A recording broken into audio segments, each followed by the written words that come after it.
Welcome to Castle of Spirits podcast, episode number 2. I am your ghost keeper, Jane. And I'm the ghost keeper also. My name is Vince. So are we both ghost keepers, or am I the ghost keeper and you're the ghost keeper also? I'm the ghost keeper's husband. Ah. How have you been this week, Vince?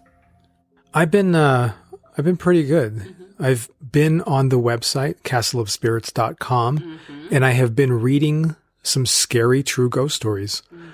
Now, how many did you say that we have on the website? Roughly. Yeah, I don't know the exact number, but it's right around, give or take, 10 or 15 stories. We have about 4,600 stories. Wow. So the initial estimates of 4,500 were a little bit low, but that's great. That's awesome. And I just am kind of losing myself in these stories, and I'm freaking myself out, Jane, I must admit. Well, you're freaking yourself out. I've been working on, as of right now, by the time you guys listen to this, the website is up and running, and we probably have more than 4,600 stories because we've accepted submissions again. But as of the time that we're recording this, I'm still working on building the website. So I'm like deep inside the guts of the castle, in the bowels of the castle, as it were, daily. And Vince, I'm having nightmares. I had nightmares last night. Nightmares of ghosts and castles, or nightmares of what exactly are you having nightmares of? Well, I had a nightmare about a really creepy woman looking in windows late at night. Oh, yeah. And can I say something? Yeah. I understand from my very rudimentary grasp of dream analysis, of dream interpretation, is that when you see somebody in a dream, it's supposed to represent you, or at least a part of you. That's all I got. Okay. That's as heavy as it gets for me. But I mean, I was also in the dream, and I was looking out the window, watching her look in the windows, and I was freaked out by her. But anyway, so I had that nightmare, and then I had a nightmare about some weird demon guy. And so, yeah. I thought you were going to say that you were having nightmares about working on websites. No, not maybe last week I probably did, because I was struggling with something that I totally figured out today and got it working, and it's beautiful and exciting. And it is the fact that now, when you submit a story through the Castle of Spirits website, you can upload up to 6. I almost said 5, but I changed it. You can upload up to 6 photos and or videos. And there's even a place where you can upload 1 EVP file, and they automatically go into the story on the website. It's so beautiful. I'm so excited. Okay, so I'm just really geeking out hard on this right now. So people can submit their own true ghost stories and say, and I took a photograph and here it is, or I took an EVP and here it is, or I got this video of a ghost and here it is. Guys, let's see them. In this day and age, every single one of us has a ghost hunting apparatus in our pocket. If you're in a haunted place, take a photo. If you see a ghost, get that phone out and record it on video. Get a recording app and record some audio when you're, there's no excuse. We should be able to flood our website with photos and videos and EVPs today. Do you remember that time when we were in Alcatraz? Well, back before they turned it into a tourist destination, we were actually doing time there. No, when we were in Alcatraz in San Francisco, I think it was, 2005? It was a long time ago. I don't remember. Yeah. Remember the picture I snapped? Yeah, of the man with the beard. Do you still have it? Yeah, but I don't know where it is. I submitted it all those years ago to the Coast to Coast AM website. I didn't submit it to Castle of Spirits, but I thought I was going to go big, man. Mm-hmm. They didn't even respond. They didn't respond, and they probably thought that it was just a photograph of another person, another tourist, somebody on the tour with us. They're self-guided tours now, unlike we don't have Vicky giving tours from... Rest in peace, Vicky. What's the movie called? So I Married an Axe Murderer. From the movie So I Married an Axe Murderer. They all know. So anyway, the photograph that I took, and it really, I haven't seen it in years. So to my recollection, it was essentially a photograph of, just looking down the cell block. Mm-hmm. And there was a guy's face on the bottom left, I think, facing the camera.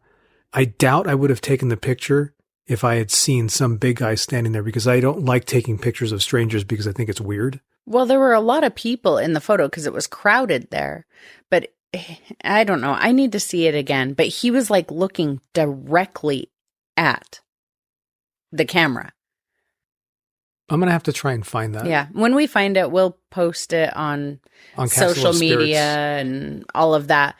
You know what we're going to do? Here's what we're going to do. I don't have this built into the website yet, but I'm going to do it as soon as we're done recording this episode, and then you guys will know where to look and go find it. I will integrate our Instagram feed into the website so that we can post things like that on Instagram, but they will also be on the website, so you can go to the website and click on it and see it. So anyway, we'll post the image on Instagram, and I'll integrate it into the website, and then you guys can go see what you think. Was this guy a ghost or just some rando on a tour that we're plastering on the internet without his permission? Does that sound good? Of course, I have to find the photo, and now the pressure's on. I'm not going to be able to find it, yeah. But we'll see. Anyway, I think what the people are here for is actually ghost stories. So I wonder if we have any ghost stories laying around here that we can read to the people today.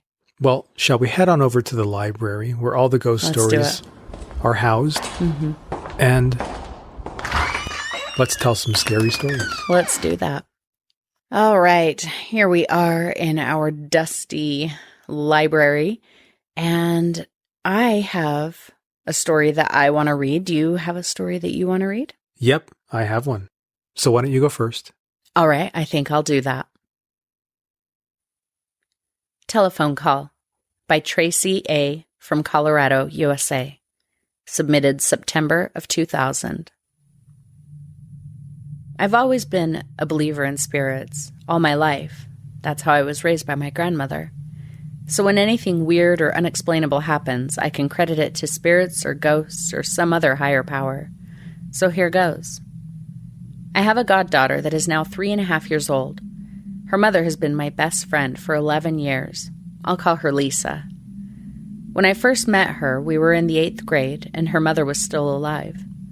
A month later, I moved about an hour away, only to move back after 6 weeks. Within that time, her mother was killed in a car accident. I never got to meet her. And of course, Lisa's daughter never got to meet her grandmother. Her daughter's name is Angelica, and she's a very smart little girl. She started talking at a year old, and one of her favorite toys was a play phone. She carried it everywhere with her. When she was about 2 years old, I looked after her while her mom went to school, and I noticed how she always seemed to be talking to someone on the phone. So I asked her who she was talking to. She replied, "My grandma." Now, she doesn't call anyone grandma. Her dad's mother and father she calls Nana and Pampo. Her mother's dad and stepmom she calls Grandpa and Mary. I had never heard her use the word grandma since she started talking. So I said, "You mean Nana?" She said, "No, my grandma," and got up and pointed to a picture of her that Lisa has on the wall. She doesn't know who this is because my friend didn't want to tell her until she was a little older so she could understand. I kind of let it go until her mom came home and I told her what had happened. So she asked her the same thing. "Who are you talking to? Don't you mean Nana?" Jelly, that's what we call her, said the same thing as before. It was her grandma. What we hadn't noticed was that the cats always came around Jelly when she was talking to Grandma. These were Lisa's mom's cats, so they were really old, like 16 and 17 years old. And they didn't like kids, especially Jelly. She loved to bother them all the time. So they mostly stayed in a bedroom. But when she was on the phone, they would run up and purr and rub against Jelly like she was their best friend. The cats were all Lisa really had left of her mom over time, and Jelly kept talking to her grandma on the phone and would tell her mom, "Grandma says she loves you." She doesn't talk to her as much now, maybe once a month. I'm sure eventually she will outgrow it, because I believe that children and animals have the best ability to communicate with the other world, because they don't judge others or believe things conditionally. They just know. As a footnote, though, when I was at work writing this, I work in a call center, a call came up with the business name Superstitious Roofing and gave me goosebumps. I think it was Lisa's mom having some fun with her daughter's best friend. Shame on you. Thank you for submitting that story, Tracy, wherever you are. All those years ago, 22 years ago. 22 years ago, can you believe it? But I digress. As well you should. So I chose that story because for me, I think that, like, I liked the idea of the little girl talking to her grandma and everything. Like, I thought that was sweet and I thought that was great and everything. And I definitely think that children have a connection to, other dimensions or realms or whatever you want, however you want to call that. I think that they do have those connections. But the reason that I chose that story is because phones are creepy. Phones are straight up creepy. And not so much anymore. Cell phones aren't really creepy. But Vince, do you remember? We used to work in a call center. And do you remember there was at least one time where late night, it was like 1, 2 o'clock in the morning, I double dared you to call your work phone because the building where we worked, it was this huge, it was basically like a 20,000 square foot studio apartment. It was just like a big open square with, cubicles and everything. And at night they would turn off most of the lights in the building. And the idea of a telephone ringing in the middle of the night in this huge open building was so creepy to me. And I was like, do it, call it. And you were like, whoa, what if somebody answers? Even better, I guess. Exactly, because there's nobody there to answer it. So if somebody answers, bonus, you got to talk to a ghost too. I think one of the reasons I was against doing that was because I was afraid that I might hear myself answering. Oh, that gave me goosebumps. And if that ever happened, I'd just completely disassociate from reality. Yeah. And I'd probably create a bridge to that reality and I'd be lost somewhere in between. I love it. The other thing that, I guess there's a couple of them. Remember the house that we used to live in? When we moved in, there was that phone in the basement. Yeah. And we didn't pay for landline service. But this phone was still just connected to the wall and we just left it there. And every once in a while, you just pick it up and just listen. You could hear like the dead air. There was no dial tone or anything. And maybe I'm weird. That to me is creepy. You're not weird because I remember distinctly about, I don't know, a few days maybe after my grandmother died in 2004. Mm-hmm. I picked up the phone and I said, hello. That phone in the basement? Yeah. It was an experiment. I was alone in the house. Mm-hmm. I probably told you about it. Maybe you forgot. Probably. But it was just something I did. And it was just, I think a lot more people than would be willing to admit do things like that. Yeah. Like the time that I was listening to an old Art Bell episode and they gave the phone number to call. Mm-hmm. Call Art's time traveler line at this number. Oh, I yeah. called. This was recent. Just like in the last couple months. It was in the last year. Yeah. But I thought, man, I have to call. Yeah. And I thought, what would happen if I got through? And he answered the phone. In 1998. Right. Nobody answered. Oh. No, but the number hadn't been reassigned or anything like that. So it just rang and rang. And as a matter of fact, I don't even know if the number worked anymore. But my experiment did not work. I didn't get to talk to 1998 or 1999. Oh, but how cool would that have been? But I tried, and I thought it was kind of cool that I tried. I'm proud of you for trying. I attempted the time travel. Well, at least the time travel communication. Yeah. The other thing that went through my mind when I chose that story, and you're going to have to correct me on this because I'm sure I'm wrong.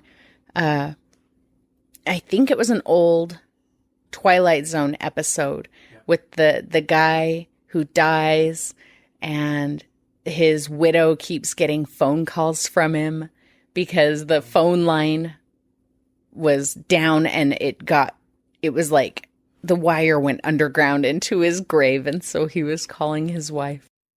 Yeah, there's that Twilight Zone episode, but the one I was thinking about was the one with the child who had a child's play phone.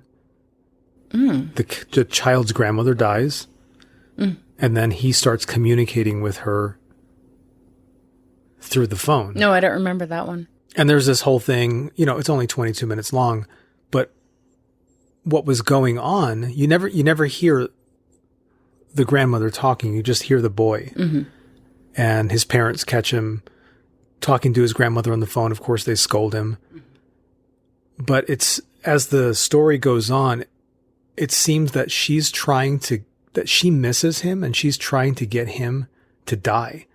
Ooh. So she tells him to go play in the swimming pool. Oh no. As terrifying as that sounds. At the very end, the dad, after they have to take the kid to the hospital for Spoiler alert. Spoiler alert. Anyway, the dad picks up the child's phone and says, "Mom, leave him alone." He's basically, he's too young and he's got a whole life and you had your life, leave him alone. Mm-hmm. And apparently that solves the issue. That's how you do it, huh? You just ask nicely. That's good. It's good to know. Especially if it's something insidious like that. Mm-hmm. Yeah, I don't think I've ever seen that episode. Well, we'll have to watch it. Yeah. However, that episode of The Twilight Zone, when the older lady's husband dies, and he starts calling her, and it's terrifying. It is horrifying. And the crackly and it's all distorted and his voice coming through and all he says is, "Hello." Yeah. But isn't it that when the calls first start, you can't hear him, you just hear like crackle, distortion, and each time she gets a call, it's more and more clear. You can hear him. I don't know. We need to watch it again. That episode creeped me out. Yeah. But see, telephones are creepy. They really are. Cell phones, not so much. Landline phones. I do miss a good landline phone. Mm-hmm. Landline phones had the best quality. When you could stay up till 11 or 12 at night talking to your buddy. Or who wants to talk? Well, back in the old days. Yeah. You've talked to your friend on the phone for like 3 hours. Yeah. And it was just like hanging out. But these days with cell phones, they sound terrible. And I don't even want to talk on them. No, I don't want to talk, but it's not because of the quality. Just text me. Anyway, we don't need to go down the neuroses rabbit hole. Not today. Not today, Satan. So do you have a story that you'd like to recount to our guests? I would. My story is called Too Close for Comfort by Anonymous from Cowlitz, Washington, USA. And it's dated October 1997. Finally, after hours of driving, we'd made it. Indian Beach. It's a quiet beach, no kids playing in the water, not much swimming or playing in the sand. Indian Beach is mostly a hiking beach. My family decided to have a picnic, and so while they were getting the food ready, my aunt and I decided to go on a walk. We headed off to look around. Behind a few bushes, we found a trail that looked pretty easy to hike, so off we went. It was about 11 a.m. We walked on the trail, looking at all the bushes and all the flowers. Then we came to a turn, and we could see out over the ocean. It was beautiful. We kept walking, and we came to this narrow part of the path. The path turned around these trees, and then it became unusually covered with these old rotten trees, and it got dark because of the tree cover above. It was like being in a cave of trees. We should have turned around, but we kept going. After we got out of the dark treed area, we saw the most spectacular sight, the sunset over the ocean. Then, as we turned to keep on walking, about 4 feet in front of us was a couple walking away, holding hands. I thought to myself, where had they come from? There was only one path. Did they pass us when we weren't looking? We asked them what time it was, and I specifically remember the lady grabbing the man's hand out of his pocket, looking at his watch, and telling us it's 3:15. I turned to my aunt and said we'd better go. When we started to walk off, I got this weird feeling, the kind of feeling when you just know something is wrong. Where did they go? My aunt said maybe they kept hiking, and we didn't see them leave. I said, let's make sure. So we walked back up the path to where we saw them, but they were nowhere in sight. Where did they go? Did they pass us and we didn't notice? They couldn't just disappear into thin air. Or could they? We kept walking up the path to see if they'd kept on hiking. We got to this corner, continued to walk around it, and there it was. A straight drop-off, thousands of feet down into the ocean. Thank goodness for my skid-proof Nikes, or I would have fallen right off. Did they fall off and we hadn't heard them scream? What had happened to them? Terror ran through my body. What should we do? I peered over the edge, but they weren't there. My aunt and I stared at each other for a second, then turned and stumbled our way to the bottom of the path without looking back. We got to where my parents were having a picnic lunch. They were frantic. They were asking us where had we been. It was 5:30 p.m. I thought to myself, we haven't been gone that long, or have we? We then told them about the couple that had just disappeared. My mother insisted they took another trail, but I explained to her that there was no other trail and nowhere else that they could have gone. She said they can't just disappear. Now pack your stuff, we're leaving. We never did find out who those people were or where they went, but I figured that the only explanation was that they had died and were trying to warn us of that drop-off. And for those of you who want to know, no, I was not on drugs. So, but I have a question, and it could be chalked up to misremembering or whatever, but they said that they were watching a sunset and that it was 3:30 when they asked the couple what time it was. And then, of course, when they got back, Mom said it was 5:30. They were confused by that. But so what's your take on that? Well, a time slip. That's what I'm thinking. At the beginning of the story, it was 11 a.m. when they left. I think it's 11 a.m. Oh, did it say that? I missed that part. Yes. So they were on a trail that took them to an end where there was 1,000-foot drop off. So they were pretty high up there. So I would imagine that maybe they'd been hiking all day. It didn't sound that way. In any case, the disparity in time when they asked the couple, what time is it? It's 3:30, but they had just watched the sunset. Right. So it was a case of presumably the hikers came across the souls of 2 dead hikers for whom it was always going to be 3:30 p.m. The saddest part of the story is that they never got to see the sunset, I suppose. But we'll never know.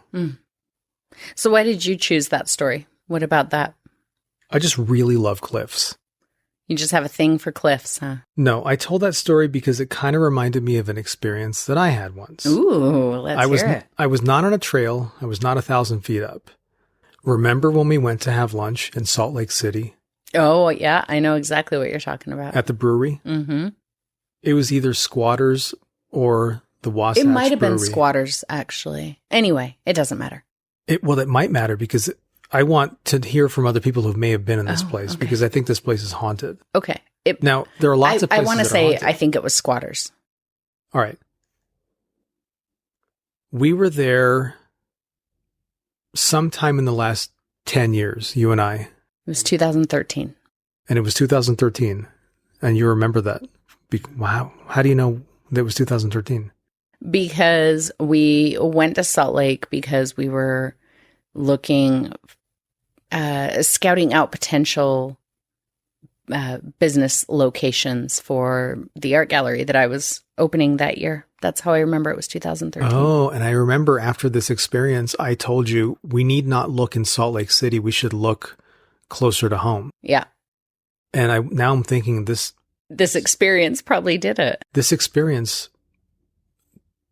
terrified me away from Salt Lake City, and it may have been doing it. Okay, let me tell you the story first. Yep. Remind Go you ahead. of the story. So we're having lunch, awesome food. We finished our lunch, and I went to the bathroom before we left.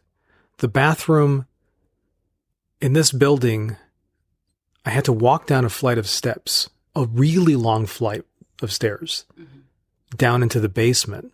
It was beautiful. It was carpeted, but it was also very, very dark. And when you get down to the bottom of the stairs, there's a long hallway and you have to walk down.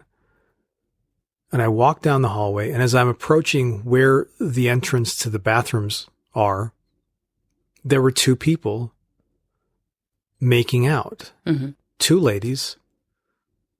And I don't want to intrude, but I have to go to the bathroom. So I had to pass right by them down this narrow hall. And I, went quietly by. I don't want to bother anybody in their moment of intimacy. So I went past them and I went to the bathroom. That bathroom was frightening. It was not dirty. It was just very, very empty aside from myself. And it was very loud. It was kind of echoey in there. So you had the loud, echoey deal going on. The entire time that I'm in there, I keep hearing this rattling sound, and it's coming from one of the stalls down at the end of the bathroom next to the wall. And I glance down there. The door is half open because there's nobody in there. I'm alone. But I keep hearing this rattling sound, and I thought, well, that's some sort of like a big rat or something down there making a strange noise. But didn't you say that it sounded like somebody was like rattling the toilet paper holder, like they were trying to get toilet paper and there wasn't any? Yes. That's exactly what it sounded like. And I finished up and I couldn't wash my hands fast enough. I kept looking over my shoulder at that dark end of the bathroom. I'm not afraid of being attacked in public, at least not back then. I wasn't afraid of being attacked, but I was afraid of something in that bathroom, and it was a sort of fear that was, how would I put it, maybe instinctual. So I couldn't wash my hands fast enough. I got out of there, and I got into the hall, and those ladies, those girls, they were gone. When I saw that they were gone, I hadn't been in there that long. When I saw that they were gone, I thought, were they really here? And I seem to remember, I tried to remember what they looked like. And it's kind of weird because sometimes I wonder if it's sometimes I wonder if it's my imagination that's playing tricks on me. But when I tried to remember what they looked like, I couldn't. All I could think of was that they were wearing clothing that didn't look contemporary. But I just had that impression in my mind, although I wouldn't have been able to tell you what they looked like even then. But devil's advocate, when you saw them and you didn't want to disturb them, you probably weren't like making direct, you weren't looking directly at them. You just like scooted by and, so, I mean, you probably wouldn't remember because you didn't look directly at them. But is it possible that they immediately went back upstairs or went into the ladies' bathroom or? That's entirely possible. But what sort of cinched it for me was that as I was walking back down that hallway, I felt like there was something pursuing me. Mm-hmm. I forgot about that part. It wasn't, I didn't hear anything. I didn't feel anything touching me, but you ever get the sensation, a really chilling sensation that there is something invisible and mute that's staring you right in the back of the head and is screaming for you to get the hell out? Mm-hmm. If you've ever had that experience, and I've had that experience twice, and that I can remember, and that was the first time. I remember that you came upstairs, and it was a Sunday, I think, and where we were sitting, there were a lot of windows. It was very brightly lit. There were a lot of people around. It was a very bustling, high energy feeling place, the least creepy place you can think of, you know. You came upstairs and you came over to the table and you just, I mean, you know, forgive the saying, you look like you had just seen a ghost. And you were like, we need to leave now. You were all freaked out and we couldn't get out of there fast enough. I had no idea what was going on. You wouldn't tell me until we got out on the sidewalk. Well, as I was going up the stairs, that feeling of being pursued increased. And I actually started running up the stairs. And I'm all huffing and puffing, running up those stairs. And there are a lot of steps and they're really short. They're really close together. Mm-hmm. So I'm like running up the stairs and I envisioned myself, okay, I need to slow down because I'm going to fall down and that would be really bad. But once I got up to the top and opened the door to that bustling area, that fear just was gone. Mm-hmm. But yeah, well, I came to you and I said, okay, let's go. I don't want to be here anymore. Which is another thing that kind of confused me or mystifies me a little bit about it, because I've always thought that if I discovered a place where I knew there was a ghost, where I could say, I'm going to go experience that again, that I would do it willingly. You know, I could go into it with the mindset of this thing's not going to hurt me. And I want to see proof for myself or, try to some sort of communication. But it turns out that you're a big old chicken because it's been almost 10 years and we haven't been back there. You're right. And maybe it's time to go back. Maybe now we've got the keys to the castle. I want to go into that creepy hallway. I want to experience it because I didn't go down there. I don't understand why you didn't immediately say You didn't tell me until after we left. I wasn't going to go back into the restaurant. But what's the other story? You said that you have another, that was your first experience feeling like you were being chased. What was the second one? I think actually that was the second one, because the first one was when we went to that late night ghost hunt at the old grist mill. Right. And that was, I think, around 2010. Yeah, I don't even remember what year that was, but that's probably pretty close, yeah. Ooh, ghost cat. Roaming the halls at the castle. No echo, though, interestingly. Yeah, it's a common misconception that all ghosts echo in old castles. Cat ghosts do not.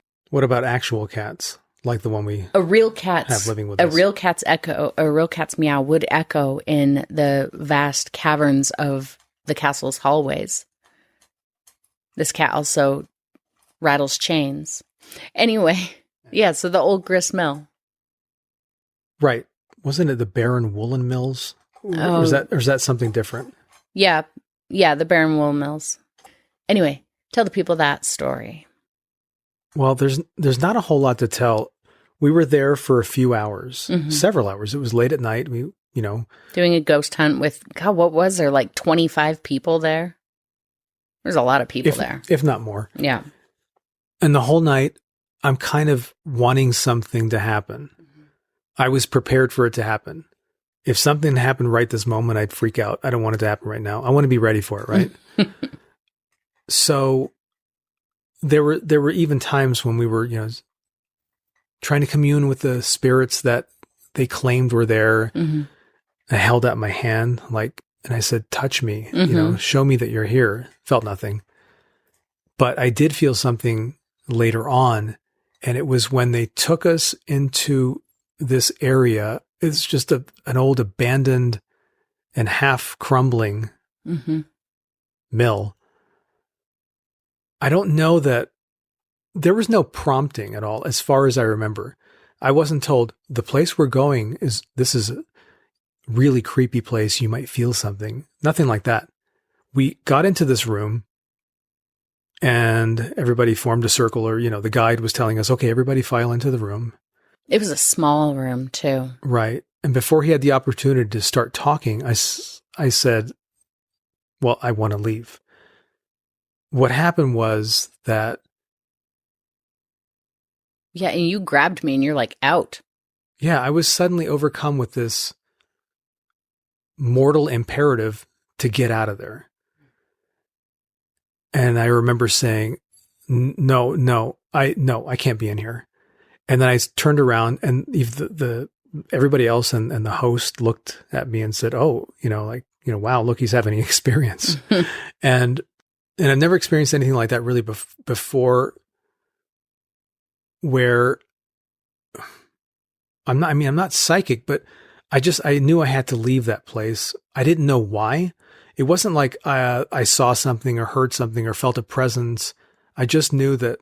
Or that the anticipation had been built up by the guide saying, oh, all this spooky stuff and people get freaked out and look how scary it is. And, it wasn't like that. But my takeaway from it, the thing that was really, it showed me how freaked out you were, was that room was fairly well lit, but the hallway leading to it, from what I remember, was really dilapidated and it was pitch black. And it was kind of like a long twisting hallway back to the main room of the mill. And you are just not that guy. You would be like, I can't see anything in this hall, so I need a flashlight. And is that how I talk? That's how you talk when you're scared. And you were like, nope, hard pass. We're just gonna run headlong into this dark hallway, whatever it took to get out of that room. So I know it's easy to listen to a story where it's like, oh, I got creeped out and I left, but it's different once it's you and you're there and it's completely irrational, and that's exactly the word. You do something that you would never do in your normal day-to-day existence to get out of that situation. I think that's the difference. The way you grabbed me and we just ran through that horrible hall.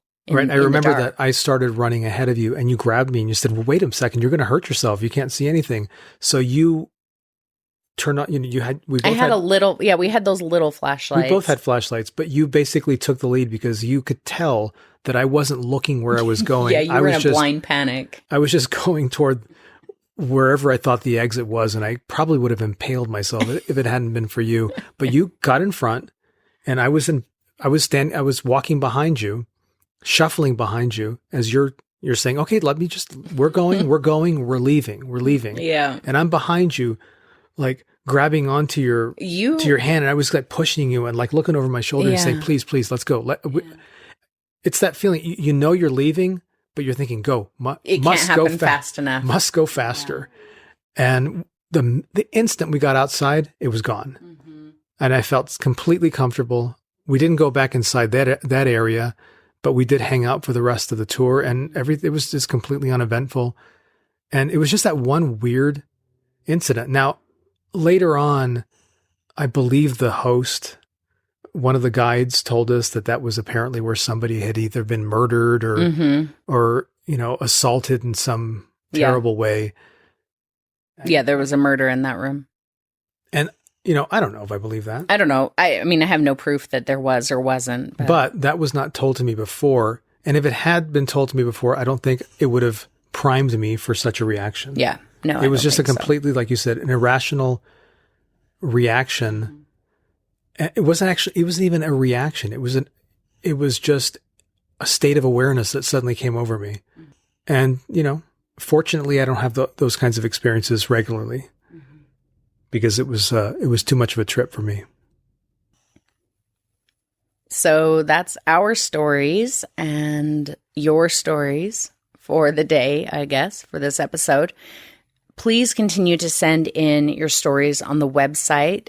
It's, I don't know what the URL is as of this moment, because as of this very second that I'm saying this, the website is still being built.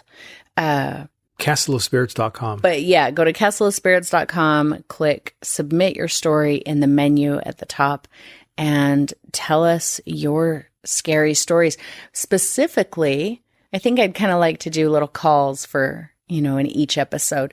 Tell us stories, your stories about creepy phone happenings. That's really going to creep me out. I want to know, what are some creepy phone experiences that you've had? And you could even tell us creepy stories about feeling like you're being chased. Like, when did you know that something was coming after you? Anything like that. Send us those stories, as well as, anything. You don't have to just send us those stories. Tell us we want to know what you got. There's room in the library for everyone. We want to hear your ghost stories. Mm-hmm. We want to hear your paranormal stories. Paranormal of all kinds. And not only might they wind up in the library, on the website, but we may also read them on this podcast. We might, yes. I'd like to do that. I'd like to, as we're reading old stories, I want to read new stories too. Yeah, and absolutely. I think we should leave the door open to potentially calling people, having people call us. Yeah. Talking about these experiences. So get in touch and submit your stories. We want to hear them. Yes, we definitely want to hear them. Do you have anything else that you'd like to share with our visitors before we wrap this one up? Only that throughout the course of this recording, I have been sitting right next to a heavily breathing 11-year-old boxer dog. Mm-hmm. So this is not a haunted episode. If you happen to hear breathing in the background, it's not me. It's the beast. But the ghost cat does exist. Yes, the ghost cat definitely does exist. Mm-hmm. That's creepy. We can't say that. Why? All right. He's not really a ghost, but he's just the castle resident cat. And his meow echoes just like all other cats. But he is Black Cat, and his name is Mr. Moon. Yeah. Our other cat you'll never meet because he hides and he's silent. But we do call him Ghost because you'll turn around and look and he won't be there. And you'll turn your head for a second and turn back around, and there he is sitting right in front of you, looking at you like, where's my food? I know. He's very creepy. Completely silent. 1 minute he's not, the next minute he is. Yeah. The silent stares and yeah, he's a terrifying cat. We should have called him Ghost. Yeah, but he's orange. You can't name an orange cat Ghost. Why not? Because ghosts aren't orange? There are ginger ghosts. Do you think everything in the afterlife is black and white? I don't think so. All right. It's gray? No. Well, send us your stories if you've ever seen a ginger ghost. We want to know. And if you have a photo of one, even better. Or a full color apparition. I want to know. Oh, yeah. Yeah. But don't make it up. We only want to know if it's real. True stories. True stories. 100% true. Anyway, before we ramble on. Before we run out of tape. Let's lead our guests to the front door of the castle and bid them adieu. I don't know. We don't need to say that. That's stupid. So please tune back in again. So we will be back very soon with another episode, and hopefully you will be featured on it. And the last thing that you said last time was "Stay scared, my friends," or something like that. So that's your sign off. Oh, okay. Stay scared, my friends.